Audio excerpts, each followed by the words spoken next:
हटिए सामने से। हटिए ना।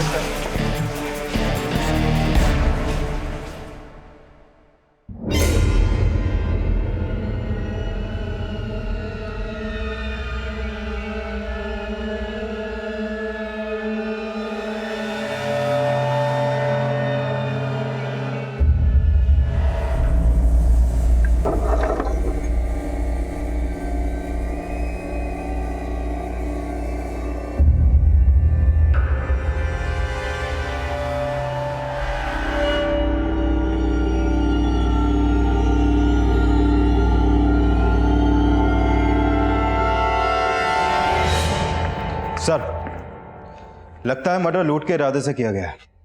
लेकिन डेड बॉडी को देखकर लगता है इसे टॉर्चर किया गया है। सर, ये शबनम इसी ने कॉल किया था।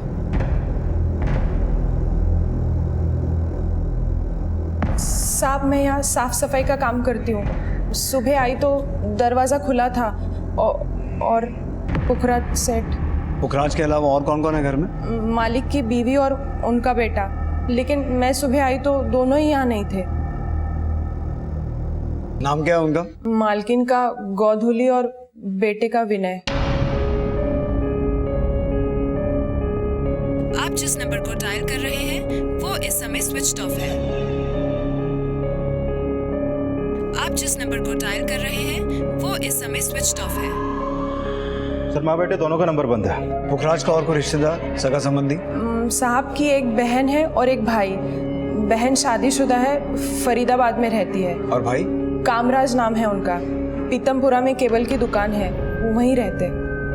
पुखराज की बहन और जीजा को कॉल करो, पुलिस स्टेशन बुलाओ, और कामराज को भी। सर,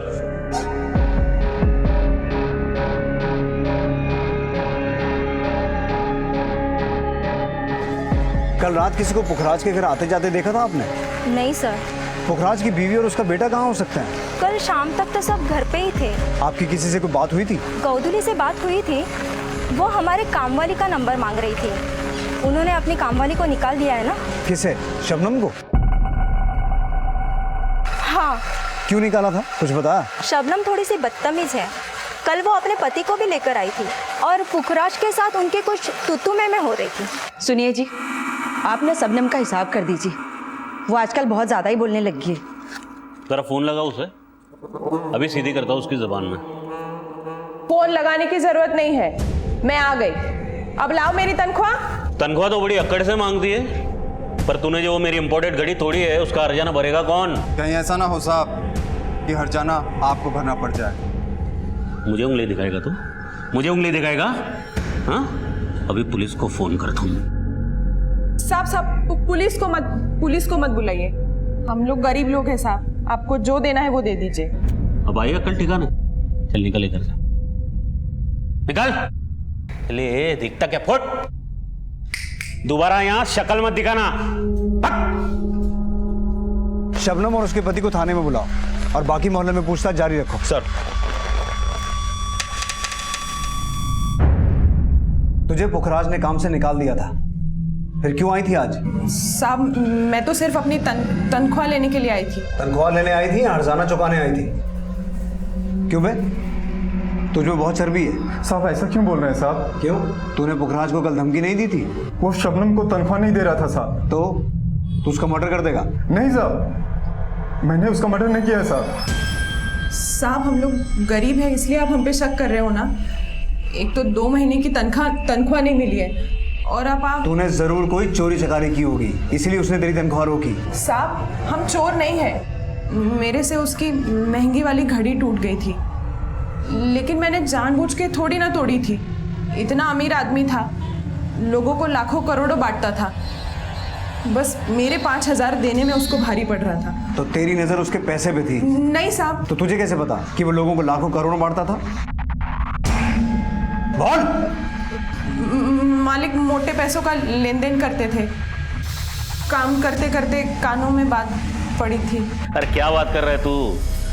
अरे 30 लाख क्या, तू 40 लाख मांगता ना तो भी दे देता मैं। हाँ चल, अभी मस्का लगाना बंद कर अभी। हाँ कोई नहीं, शाम को ले जा। अरे शबनम, जरा चाय बनाना, फर्स्ट क्लास कड़क शक्कर कप। जी साहब। साहब, मेरी तनख्वाह।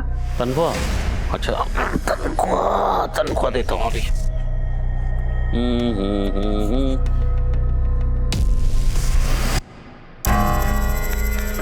साहब पूरी तनख्वाह दीजिए ना, बहुत जरूरत है। पूरी जी?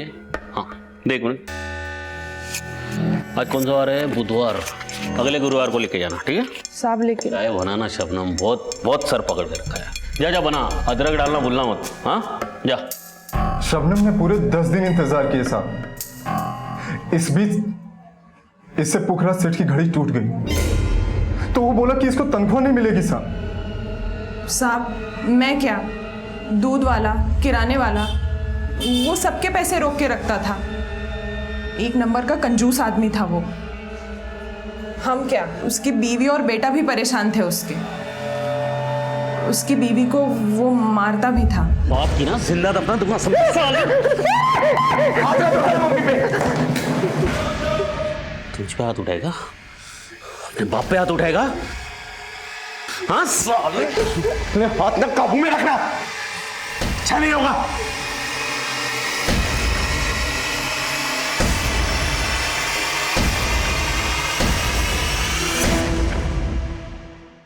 क्यों मारता था वो अपनी बीवी को? मालकिन पे शक करता था। कैसा शक? उन्हें शक था कि शायद मालकिन का उनके भाई के साथ कोई चक्कर। कामराज से? हाँ साहब, पर उनका बेटा हमेशा माँ को बचा लेता था। मुझे तो लगता है वो माँ बेटे ने मिलके ही कुछ किया होगा, और आप खामखा हम दोनों पे शक कर रहे हो। शबनम का बयान क्रॉस वेरीफाई करो। सर मैं कामराज की दुकान पे गया था, लेकिन उसकी दुकान पे ताला लगा है। मैंने आसपास के लोगों से पूछताछ की, लेकिन कुछ खास पता नहीं चला। मैंने उसका फोन सर्विलेंस पे डाल दिया सर। और पुखराज का बेटा विनय? सर विनय लाला नेकचंद कॉलेज में पढ़ता है। मैंने उसके कुछ क्लासमेट से बात की, लेकिन किसी को उसके बारे में कुछ खास पता नहीं। सर पूछताछ में पता चला है कि पुखराज के पास एक कार थी जो 1 हफ्ते पहले उसके ऑफिस के बाहर से चोरी हो गई। चोरी हो गई? पुखराज का ऑफिस कहाँ है? सरस्वती विहार में।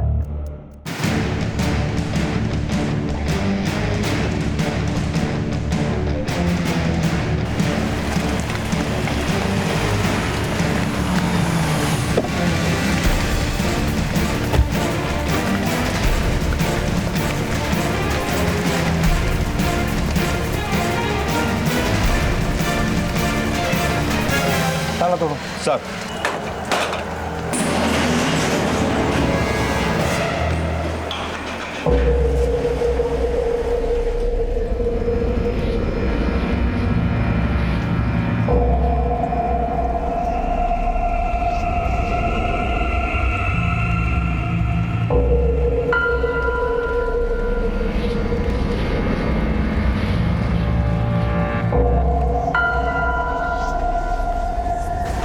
घर के साथ साथ ऑफिस में भी चोरी हुई। जितनी बेरहमी से पुखराज को मारा गया, उससे ऐसा लगता है कि ये काम पुखराज के किसी दुश्मन का है। लेकिन बड़ी हैरानी की बात है कि गायब उसके अपने हैं। चौधरी, मुझे पुखराज की कॉल डिटेल्स, बैंक डिटेल्स, हर फाइनेंशियल डिटेल चाहिए। और ये पुखराज की बहन और जीजा कब आ रहा है? सर वो फरीदाबाद में रहते हैं, पहुंचने वाले होंगे। पुखराज से आखिरी बार कब मिले थे आप लोग? कई हफ्तों से कोई मुलाकात नहीं हुई, पर फोन पर अक्सर बात होती रहती थी। आखिरी बार कब बात हुई थी आपकी? अब कल उसे मेरी कार चाहिए थी, इसलिए उसने फोन किया सी।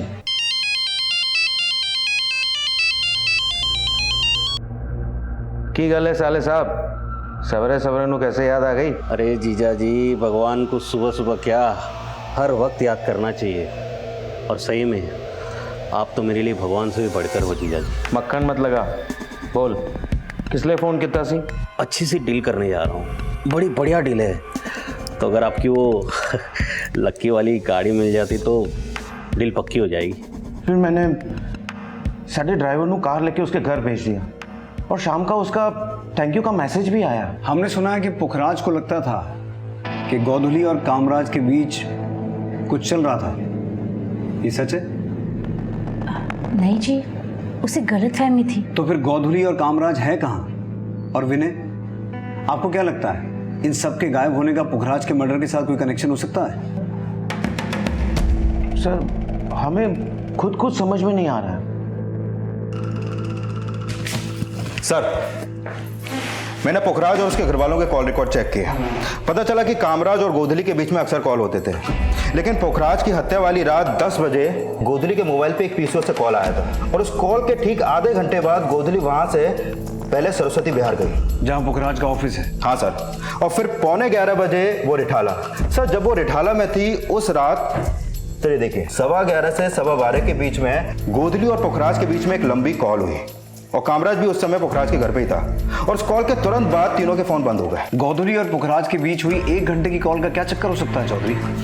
एक काम करो, गोधली का नंबर भी सर्विलेंस पे डालो। सर, कभी ना कभी तो ऑन होगा ही। और घटना के वक्त विनय की फोन लोकेशन क्या थी? सर, उस दिन विनय की फोन की लोकेशन रात 9 से 11 के बीच में गुड़गांव में थी और रात 11 बजे के बाद उसका फोन बंद हो गया।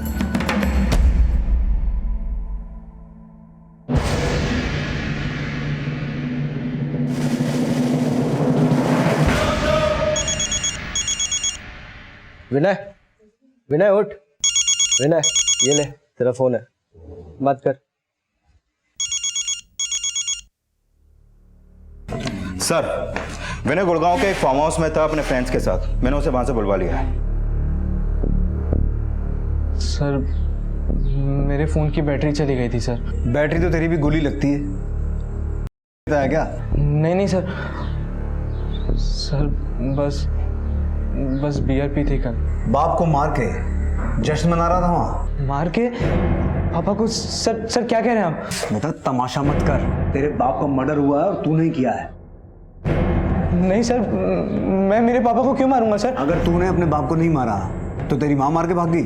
नहीं सर, मम्मी ऐसी नहीं है सर। तो तेरी मम्मी है कहाँ? देखिए, मुझे कुछ नहीं पता आप क्या कह रहे हैं सर, मुझे कुछ समझ नहीं आ रहा है। सुना है तेरे पापा ने मेड, दूध वाले, किराने वाले सबके पैसे रोक के रखे थे? हाँ सर, पापा सबके पैसे रोक के रखते थे। तो फिर क्या लगता है इनमें से कोई है जो तेरे पापा को मार सके? सर, मुझे कुछ समझ नहीं आ रहा है आप क्या कह रहे हैं सर। और किस किस के पैसे रोक के रखे थे पुखराज ने? सर, पापा के पास तो मेरी कॉलेज की फीस भरने तक के पैसे नहीं थे। इन लोगों के पैसे कहाँ से देते? सर बस पापा बड़ी बड़ी बातें करते थे, लेकिन असली में कुछ नहीं था उनके पास। गले की चेन, घड़ी सब नकली पहनते थे, पर बताते असली थे। पापा, कल से कॉलेज शुरू हो रहे हैं, फीस भरनी है। अरे छोड़िए फीस वीस के चक्कर, इतना पढ़ के करना क्या है तुझे? क्लर्क बनना है क्या? अबे तो बिजनेसमैन का बेटा है, बिजनेसमैन का, समझा? चल आज से मेरे साथ काम पे लग जा। आपके पास पैसे नहीं है क्या पापा? अबे किस भूतने वाले के पास पैसा नहीं है बे? हाँ, मैं ना तेरी कॉलेज खरीद सकता हूँ। आप कॉलेज बाद में खरीदेगा पापा, अभी मुझे फीस के पैसे दीजिए, मुझे आगे पढ़ना है। पढ़ना है तुझे? सही में पढ़ना है? हाँ ठीक है। जहाँ मैं पढ़ा था ना, वहाँ तुझे पढ़ा था। पता है कहाँ? लंदन, समझा? वहाँ भेजता हूँ तुझे। 10-15 दिन दे, तुझे फॉरेन भेजने का जुगाड़ करता हूँ मैं। देख फिर कैसे पढ़ाई होती है। सर, उनसे कुछ मांगो तो बड़ी बड़ी बातें करने लगते थे, पर होता कुछ नहीं था सर। हो सकता है तेरे पापा की कोई मजबूरी रही हो, पर तूने उनका हाथ बटाने की बजाय उन्हीं पे हाथ उठा दिया। नहीं सर। झूठ मत बोल, शबनम ने सब कुछ बता दिया है। सर पापा मम्मी को मारते थे सर, इसलिए एक बार मैंने... तेरी मम्मी ने जरूर कुछ किया होगा, इसलिए तेरे पापा ने मारा। मुंह उठा के बात कर। सर, पापा मम्मी पर शक करते थे।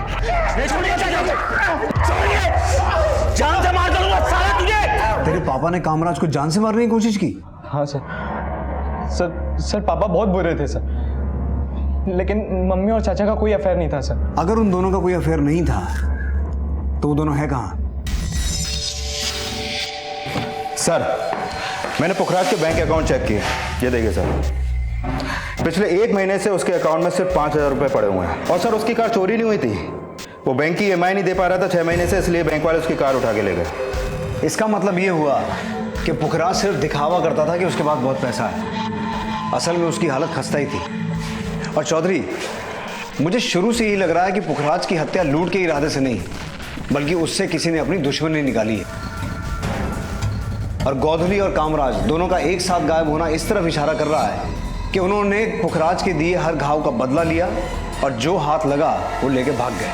सर, ये पुखराज की पोस्टमार्टम रिपोर्ट। हत्या का समय रात 12 बजे के आसपास और हत्या की वजह हार्ट फेलियर।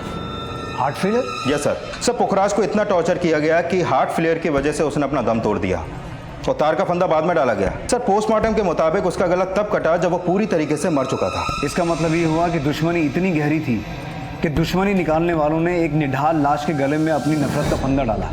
और ये नफरत की कहानी कामराज, गोधुली और पुखराज इनकी कॉल डिटेल्स बता रही है। उस 1 घंटे की कॉल के दौरान एक तरफ कामराज पुखराज को तड़पा तड़पा के मार रहा था और दूसरी तरफ गोधुली फोन पर उसकी चीखें सुन रही थी। चीख, और जोर से चीख। तेरी चीख की आवाज वहां तक सुनाई पड़नी चाहिए। चीख, और जोर से चीख, चीख। लेकिन ये कांड कामराज और गोधुली ने अकेले नहीं किया, इसमें कोई और भी शामिल है। गोधुली को उस रात जिस पीसीओ से फोन आया था वो जरूर कामराज के आदमियों ने किया होगा। चौधरी, पता लगाओ कामराज के किस किस से क्या क्या संबंध थे। गोधुली की आखिरी फोन लोकेशन, गोधुली और कामराज की फोटो पूरे शहर में सर्कुलेट करवाओ। नफरत परोसने वाले चूहे की बिल में नहीं, जेल में होने चाहिए। सर पुलिस अपनी थ्योरी पर काम कर रही थी और उन्हें अब कामराज और गोधुली की तलाश थी।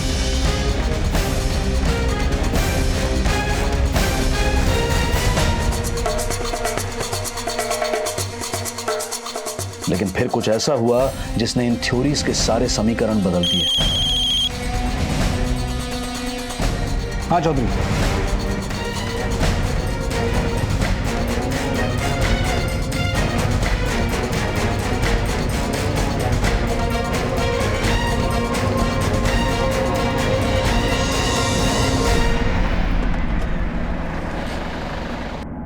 चलिए देखिए।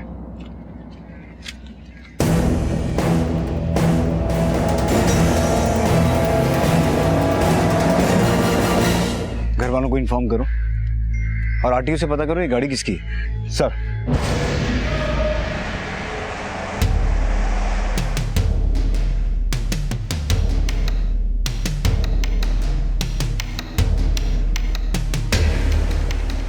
अरे सर मैंने की कितना सी? अरे जवाब तो दो सर। क्या किया है इन्होंने? लेके जा रहे हो? कहाँ ले जा रहे हो? क्या किया है सर? सर लेकिन मैंने किया क्या है सर? अरे सर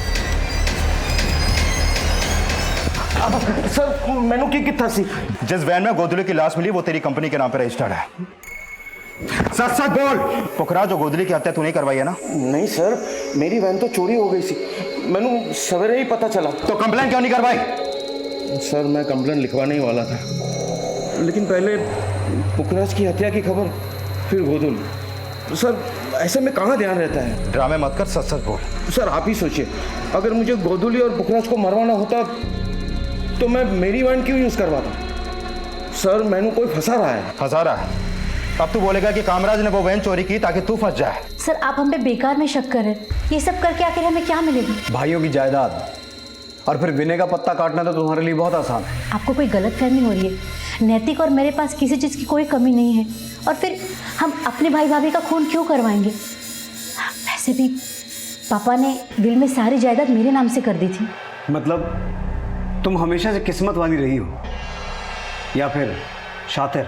नहीं सर, पुखराज ने मेरे हस्बैंड से लाखों रुपए उधार लिए थे और उसकी लौटाने की हैसियत नहीं थी, इसीलिए उसी ने पापा पर दबाव डाल के विल में मेरा नाम लिखवाया था।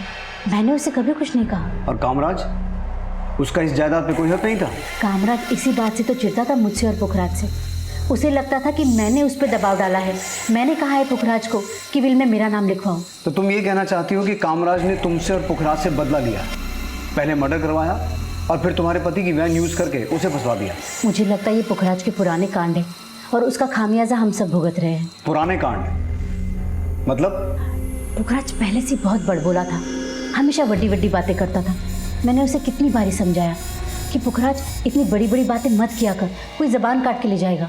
अरे दीदी, जुबान छुरी से भी पैनी होती है, बस चलाने की कला आनी चाहिए। अच्छा। सामने वाला कट जाता है यूं। तो आज तू हमें काटने आया है? क्या बात कर रही है दीदी, क्षमा कीजिए। मक्खन मत लगा, बोल कितने चाहिए? जी वो जीजा जी 10 लाख। 10 लाख? बड़े मौके की जमीन देखिए मैंने जीजा जी, बहुत बढ़िया जमीन है, कसम से बोलता हूँ। वो बयाना पकड़ाना पार्टी को तो, वरना चली जाएगी ना। पर बयाना तो दे देगा, और पूरी पेमेंट का क्या करेगा? उतने पैसे हैं तेरे पास? जब बयाना दूंगा तो लूंगा भी तो। 50 लाख की जमीन 55 लाख में बेच दूंगा, यूं यूं यूं यूं। मैंने और मेरे हस्बैंड ने जो भी अपने भाई के लिए किया उसे अपना समझ के किया। कोई भी बहन या जीजा इतना कभी नहीं करेंगे। मैं आपसे रिक्वेस्ट करती हूँ, नैतिक को छोड़ दीजिए। नैतिक की गाड़ी में से गोधुली की लाश मिली है सुनीता जी, और जब तक इन्वेस्टिगेशन खत्म नहीं होता वो जेल में ही रहेगा। सर, मैंने नैतिक के ड्राइवर्स को भी रिमांड पे लिया। ना तो नैतिक कुछ बोल रहा है और ना ही उसके ड्राइवर्स। कामराज का कुछ पता चला? नहीं सर। क्या लगता है चौधरी, नैतिक की वैन वाकई में चोरी हुई होगी? सर, हो सकता है कि कामराज ने ही वो वैन चोरी करवा के मर्डर करवाया, क्योंकि ये तो साफ है कि पुखराज की हत्या वाली रात कामराज के फोन की लोकेशन पुखराज के घर की थी। अगर ये सारे कांड कामराज के किए हुए हैं तो उसका मकसद पुखराज और सुनीता से बदला लेने के अलावा और कुछ नहीं हो सकता, क्योंकि पुखराज के पास पैसे तो थे नहीं और जायदाद पहले से ही सुनीता के नाम पे थी। सर, पता चला है कि पुखराज लॉटरी भी खेलता था और उसकी 10 करोड़ की लॉटरी लगी थी। कहाँ से पता चला? पुखराज के घर के पास एक सैलून वाले ने बताया। इसी पैसे से पुखराज उसके साथ स्पा खोलने वाला था। अरे अब्दुल भाई, अपने पास ना पैसों की कमी है ना बिजनेस के आइडियाज की। हाँ, पर अब सारे रन में अकेले तो नहीं कर सकता ना, आपका साथ चाहिए। अगर आप साथ देंगे अब्दुल भाई तो उस लॉटरी से मिलने वाले 10 करोड़ से हम पूरे दिल्ली भर में स्पा खोल सकते हैं। मुझे लगता नहीं कि इस बात में कोई सच्चाई होगी। पुखराज ने जरूर सैलून वाले के पैसे देने होंगे, इसलिए बड़ी बड़ी छोड़ रहा होगा। सर, ये बात सच है कि पुखराज लॉटरी खेलता था। मैंने सैलून वाले के अलावा और कई लोगों से ये बात कंफर्म की है। सभी का कहना है कि पुखराज की लॉटरी लगी थी। सर, अगर ये लॉटरी वाली बात वाकई में सच है तो हो सकता है कि कामराज ने ही इन लॉटरी के पैसों के लिए पुखराज का मर्डर किया हो। बड़ी सोच, बड़े सपने और बड़ी बड़ी बातें, और उन सब को साबित करने के लिए बड़े से बड़ा झूठ बोलने में भी पुखराज एक बार भी नहीं कतराया। पर क्या इस झूठ के बीच में कहीं कोई एक सच भी छुपा था? क्या वाकई में उसकी लॉटरी लगी थी और कहीं से अचानक आए ये पैसे ही कहीं उसकी मौत का कारण तो नहीं बन गए थे? इस बात का अंदाजा लगा पाना बहुत मुश्किल था, क्योंकि पुखराज का किरदार इस केस को सॉल्व करने में सबसे बड़ी रुकावट था, और जो खुलासे इस केस में हो रहे थे वो भी इस केस को कम नहीं उलझा रहे थे। सर, गोधली की पोस्टमार्टम रिपोर्ट, गोधली को तो पुखराज से भी ज्यादा टॉर्चर किया गया है सर। हत्या से पहले उसके साथ भी हुआ है, और हैरानी की बात यह है सर कि गोधली की हत्या का समय पुखराज की हत्या के समय से भी मैच होता है। इसका मतलब 1 घंटे लंबी कॉल जो गोधली और पुखराज के बीच हुई, उसमें पति पत्नी एक दूसरे की चीखें सुन रहे थे। जिस तरीके से पुखराज के साथ टॉर्चर किया गया और गोधली के साथ रेप हुआ, कुछ समझ में नहीं आ रहा। क्या वाकई में इसमें पुखराज की फैमिली का हाथ हो सकता है? सर, पुखराज कामराज पे ऐसी तो शक नहीं करता होगा। हो सकता है कि कामराज की अपनी भाभी पर बुरी नजर हो, तभी तो पुखराज ने कामराज को जान से मारने की कोशिश की। सर, कामराज सिर्फ पुखराज से ही नहीं बल्कि गोधली से भी बदला लेना चाहता था, और ये हो सकता है कि ये टॉर्चर लॉटरी के उस 10 करोड़ रुपए का पता लगाने के लिए किया गया हो, जो पुखराज ने कहीं पे छुपा के रखे होंगे। लेकिन जिस पैमाने पर यह कांड हुआ है उसमें सिर्फ फैमिली एंगल को ही ढूंढना हमारी बहुत बड़ी भूल हो सकती है, क्योंकि पुखराज के बारे में अभी तक जो कुछ भी सामने आया है उससे ये बात साफ है कि उसके और भी कई दुश्मन होंगे जिनसे हमारा अभी तक सामना ही नहीं हुआ। इस पुखराज से जुड़े हर एंगल को हमें अच्छे से खंगालना होगा। पुखराज के कॉल डिटेल्स के आधार पर पुलिस ने उसके बिजनेस के पुराने साथियों और प्रतिद्वंदियों से पूछताछ की। शायद पुखराज धंधा नहीं दादागिरी करता था। हम पार्टी के पास 2% कमीशन लेते हैं, लेकिन वो 3% कमीशन लेता था। फिर भी लोग उसी के पास जाते थे, हमारे पास नहीं आते थे। ऐसा क्यों? क्योंकि पार्टी को धमकी दिलवाता था। मैं तो उसे दूर से ही राम राम करता था जी। पुखराज के साथ में धंधा करना मतलब अपने पैर पे कुल्हाड़ी मारने जैसा है। मतलब? सर, मैं फ्रीलांस एजेंट का काम करता था, पुखराज के लिए पार्टी लाके देता था। लेकिन मुझे ऐसे लगा कि जब तक इस तालाब में वामन सेठ, पुखराज धुमल और राजवीर जैसी बड़ी मछलियाँ हैं, वहाँ मेरे जैसे एजेंट की दाल नहीं गलने वाली। इसलिए 2 महीने पहले ही मैंने ये फील्ड चेंज कर दिया। तो आजकल क्या कर रहे हो? एक जगह पे इंटरव्यू दिया है, शायद जॉब लग जाए। हमने सुना है ये पुखराज दूसरे डीलर्स के क्लाइंट्स काटता था, उन्हें धमकियाँ दिलवाता था। हाँ, पुखराज हमेशा कहता था जब तक शेर घूर रहा है ना कुत्ते डरते नहीं साले। तो देख उस वामन की कैसे हवा टाइट करता हूँ मैं। हाँ सुन बे, तू जरा उस वामन को पिन चुका।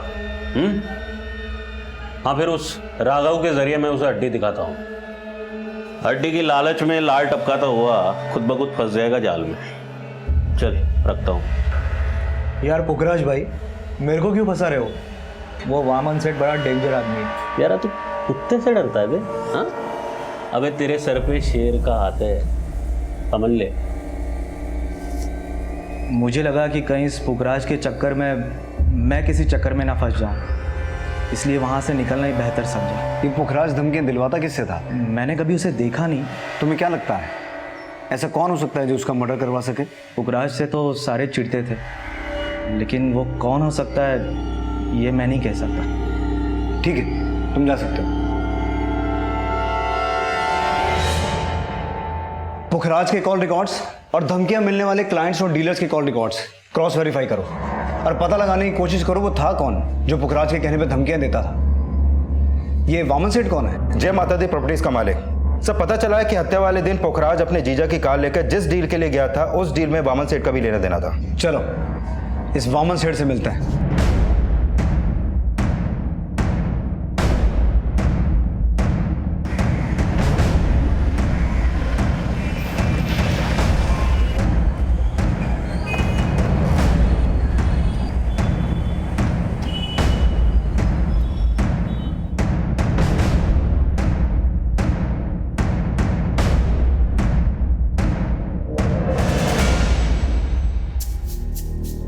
पुखराज मुझसे डील करने नहीं, मुझे बेवकूफ बनाने आया था, लेकिन मैं उसके झांसे में आया नहीं। क्या झांसा दे रहा था वो? नरेला में किसी एनआरआई की कोई जमीन है, नकली पेपर्स दिखा के बोल रहा था एनआरआई पार्टी उसकी है। उसे लगा मैं बेवकूफ बन जाऊंगा। तो तुम उससे ज्यादा चालाक। पुखराज जैसे जालसाज से बचने के लिए चौकन्ना रहना जरूरी है। पुखराज से तो खैर सारे ही चौकन्ने रहते थे, लेकिन यही बात समझ में नहीं आ रही कि दुश्मनी निकाली किसने। वो मैं नहीं हूं, और वो जो कोई भी है उसका मुझे कोई अंदाजा नहीं है।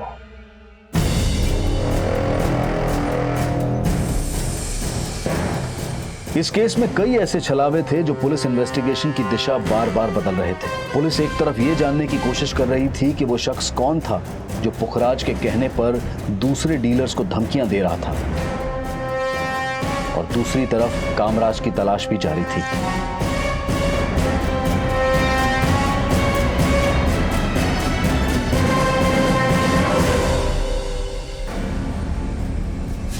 सर, मैंने पुखराज की पूरी हिस्ट्री चेक किया। पता चला कि 7 साल पहले वो डीडीए में एम्प्लॉय था। घूस लेते हुए पकड़ा गया और उसके बाद उसे सस्पेंड कर दिया गया। सर, डीडीए में रहते हुए वो सारे 2 नंबर के काम वामन सेठ के लिए करता था। मैंने पता किया कि वामन सेठ और पुखराज के बीच में एक अनऑफिशियल पार्टनरशिप भी थी। सस्पेंड होने के बाद उसका वामन से बहुत झगड़ा हो गया और तभी वामन ने उसके ऊपर एक केस कर दिया। कैसा केस? ये देखिए सर,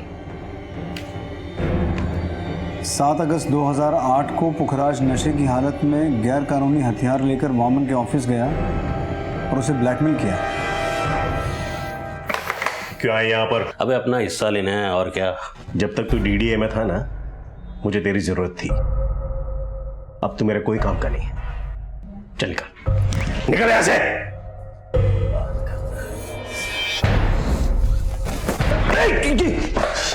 तू ऐसा नहीं मानेगा। अभी मैं पुलिस को बुलाता हूं। ये क्या कर रहा है? गोली चल जाएगी। नीचे गाड़ी से। ये क्या किया तूने? पागल हो गया तू? ये क्या किया तूने?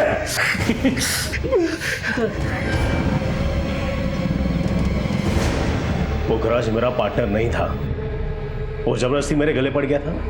उसे उसके किए की सजा मिल गई। 7 साल पहले की सजा? या समझता हूं 7 साल पुरानी दुश्मनी को इस मर्डर से जोड़कर आप यहाँ इन्वेस्टिगेशन करने आए हैं। लेकिन 7 साल पुरानी दुश्मनी की जड़ें अभी तक मौजूद थी, और तुम्हारे बीच जो चूहे बिल्ली की रेस चल रही थी उसकी खबर है हमें। हम जब पिछली बार मिले थे तुमने उस केस के बारे में नहीं बताया। उस वक्त आपने जो भी सवाल पूछे थे मैं उसके जवाब दे दिए। तो अब भी जो पूछ रहा हूँ वो बता दो। पुखराज के मर्डर में तुम्हारा ही हाथ है ना? हवा में तीर छोड़ने को कोई फायदा नहीं है। कोई ठोस सबूत हो तो बोलिए। सर, ये वामन तो बड़े तेवर दिखा रहा है। हो सकता है पुखराज को मारने के लिए इसने कामराज को मोहरा बनाया हो सकता है हत्या वाली रात कामराज के साथ इसी के चट्टे बट्टे हों। और मुझे ऐसा लगता है चौधरी, जैसा कि विजय, राजवीर और राघव ने बताया, पुखराज जिस आदमी से धमकी दिलवाता था वो आदमी भी इसमें शामिल हो सकता है। लेकिन सर उसका कोई स्ट्रॉन्ग लीड नहीं मिल पा रहा, क्योंकि ये धमकियां अलग अलग नंबर से दी जाती थी। कॉल रिकॉर्ड्स में कुल 25 नंबर हैं जो इन धमकियों से जुड़े हो सकते हैं, लेकिन ज़्यादातर नंबर या तो चोरी के हैं या फेक आइडेंटिटी देकर खरीदे हुए सिम। उन सभी नंबर्स को दोबारा क्रॉस वेरीफाई करो, उनमें कोई ना कोई नंबर तो ऐसा होगा जिसके जरिए हम उस तक पहुंच सकते हैं। सर, थोड़ी देर पहले कामराज ने विनय के मोबाइल पे एक पीसीओ से फ़ोन किया था। जिस एरिया में ये पीसीओ है तुम लोग अभी वहां जाओ तुरंत। कामराज को पकड़ने का ये मौका हाथ से निकलना नहीं चाहिए। सर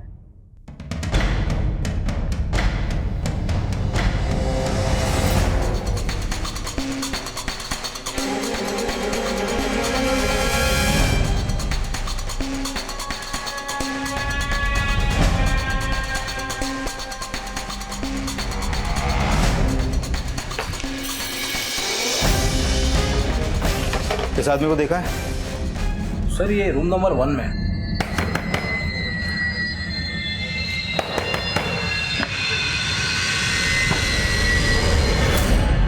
चल बात क्यों सर? चल। मैंने कुछ नहीं किया, आप लोग कहाँ ले जा रहे हो सर? मैं बेकसूर हूं सर, मैंने कुछ नहीं। बेकसूर होता तो भागता नहीं। सर अगर नहीं भागता तब भी आप मुझे कसूरवार ही समझते। आपको लगता कि पुखराज ने मुझे मारने की कोशिश की है इसलिए मैंने उसे मार दिया? तूने सिर्फ पुखराज को नहीं अपनी भाभी गोधुली को भी मरवाया। मैंने किसी को नहीं मरवाया सर। तेरी बहन तो ये सोच रही है कि तू उन्हें फंसा के भाग गया। तू उन दोनों से नफरत करता था क्योंकि तुझे जायदाद में हिस्सा नहीं मिला। सर मैं मानता हूँ कि पुखराज ने हमेशा मेरे साथ गलत किया सर, लेकिन मैंने उसको नहीं मरवाया सर, नहीं मारा सर। तेरा पुखराज की बीवी के साथ क्या चक्कर था? सर पुखराज जानबूझकर मुझ पे ये आरोप लगाता था और वो चाहता था कि मैं उस घर पे ना हूँ जिस घर पे मेरा भी हिस्सा है। तो फिर हत्या के समय तो पुखराज के घर पे क्या कर रहा था? मैं वहाँ नहीं था सर। कॉल डिटेल्स में साफ साफ लिखा हुआ है कि हत्या के समय तो वहीं था। क्या कर रहा था वहाँ? नहीं सर मैं वहाँ नहीं था, मेरा फोन वहाँ था सर। सर जिन नंबर से पुखराज के नाम से धमकियां दी जाती थी उनमें से एक नंबर किसी गोविंद के नाम पर रजिस्टर्ड है। जब मैंने इससे पहले पूछताछ की तो बोला कि मेरा मोबाइल खो गया है, और अभी जब इसका बैकग्राउंड चेक किया तो पता चला कि ये 2-3 बार जेल जा चुका है। ये देखिए सर उसका फोटो। बुलाओ इसको। बोल किस किस को धमकी देता था? सर मैं किसी को धमकी नहीं देता था सर। सर मेरे फोन का तो मिसयूज किया गया सर। जब तक ये सच ना बोले धुलाई करो इसकी। सर प्लीज बोल। सर मैंने चेक किया तो पता चला कि जब पुखराज को 2 साल की कैद हुई थी तब गोविंद तिहाड़ जेल में ही था। मतलब पुखराज और उसकी पहचान जेल में ही हुई होगी। लेकिन सर गोविंद के अलावा पुखराज के साथ जेल में एक और आदमी था जो जेल से निकलने के बाद पुखराज के साथ काम कर रहा था। कौन? सर मुझे नहीं पता कि गोविंद पुखराज के लिए धमकी देता था या नहीं। मैं तो ईमानदारी से। धमकियां गोविंद नहीं तू देता था। गोविंद के साथ मिलकर तूने जो कांड किया है वो हमने गोविंद से उगलवा लिया है। अब तू साफ साफ बोलेगा या अपने तरीके से उगलवाएं? सर मैं वो सर मेरी और पुखराज की मुलाकात पहले जेल में ही हुई थी। भाई आपने बताया नहीं, आप बाहर करते क्या थे? मैं बाहर ना लोगों के सी काटता था। भाई मेरा सी मत काट देना। अरे क्या बात कर रहा है यार, तू तो भाई है मेरा। बैठ बैठ। करोड़ों की जायदाद है मेरे पास। अब 25-30 लाख तो ऐसे ही पड़े रहते हैं। भाई तू क्यों ऊपर आजा आजा आजा बैठ। कुबेर बाबा का आशीर्वाद है। जेल से निकल कर मिलना मुझे, तेरा भी बेड़ा पार कर दूंगा। पिछले साल मैं जेल से रिहा हुआ तो पुखराज से मिला और अपने लिए काम मांगा। अरे टेंशन ना ले भाई, क्यों पाल रहा है? पुखराज ना यारों का यार है। मैं पुखराज के कहने पर लोगों को धमकाया करता था। अक्सर सिम बदल बदल कर मैं लोगों को धमकाता था। उसके साथ काम करते मैंने अपने ज़िंदगी के 8 महीने बर्बाद कर दिए, पर एक दहला भी नहीं कमाया था। इसलिए 2 महीने पहले मैंने उसका साथ छोड़ दिया। फिर कुछ दिन पहले हमारी फिर से मुलाकात हुई। ठीक है ठीक है। हाँ जी हाँ जी हाँ जी। तो क्या हाल है महाराज? रन छोड़ू? मैं रन छोड़ू? अरे आप डबल रन छोड़ू। कितना छोड़ते थे? ये करवाऊंगा वो करवाऊंगा, क्या खाक किया है? ये प्रॉपर्टी का बिजनेस ना थोड़ा पेशेंस का होता है, वरना आम का गुद्दा कोई और गुटलियां कुत्ते खा जाते हैं। याद है जो वामन साहब की पार्टी सेट की थी तूने? याद है कितने कमाए उससे मैंने? 25 लाख। कितना? 25 लाख। 25 लाख की बात सुनकर मेरे कान खड़े हो गए।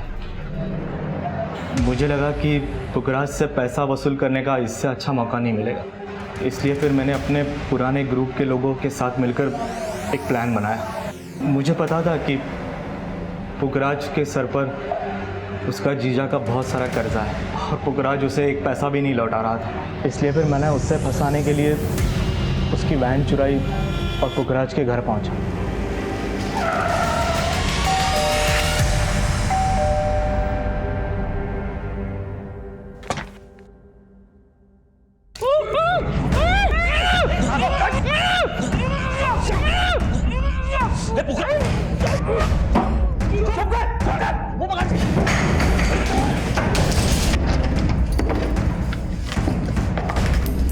बहुत ढूंढने पर भी उसके घर में मुझे सिर्फ 8,000 रुपये मिले और थोड़ा बहुत सोना और कुछ नहीं था वहाँ पर।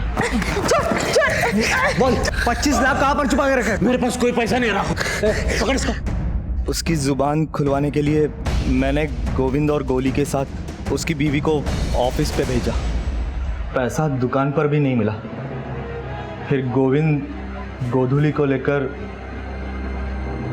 जंगल की तरफ गया।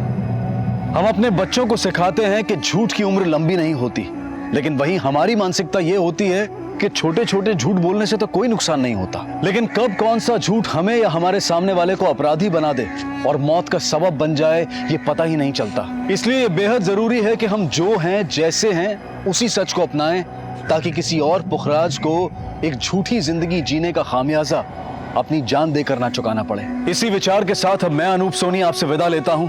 फिर मुलाकात होगी अगले एपिसोड में जुर्म की एक और कहानी के साथ। तब तक अपना और अपने परिवार का ख्याल रखें और देखते रहें क्राइम पेट्रोल डायल 100। सबक एक को सीख हम सबको। जय हिंद।